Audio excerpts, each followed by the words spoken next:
তাই আমরা সে রাধা গোবিন্দকে সে যুগল কীভাবে দর্শন করব, কীভাবে ব্রজধামে যাব, সেই তত্ত্বগুলা আমার ব্যাখ্যা করে দিয়ে গেছেন। আর যে তিনটা অমৃত ভাণ্ডার, প্রথমটার নাম হলো লোচন দাস ঠাকুর তৈরি করেছে কলিযুগ মুক্তির জন্য, নাম হলো চৈতন্য মঙ্গল। প্রথম 1 নম্বর অমৃত ভাণ্ডারের নাম। এক অমৃত খেয়ে দেবতারা অমরত্ব লাভ করেছে, এই অমৃত ভক্ষণ করে কলিযুগ মুক্তি পাবে। আরেক দ্বিতীয় অমৃত ভাণ্ডারের নাম হলো আমার সামনে আছে চৈতন্য ভাগবত। হ্যাঁ, এই 2 নম্বর অমৃত ভাণ্ডার।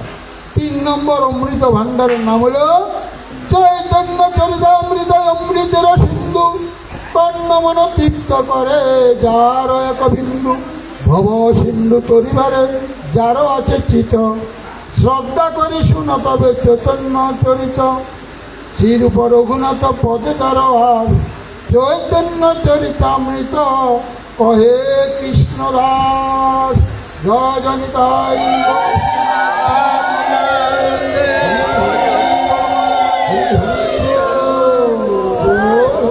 জয় নিতাই। এখন যদি আমি এখানে পাঠ সমাপ্ত করি।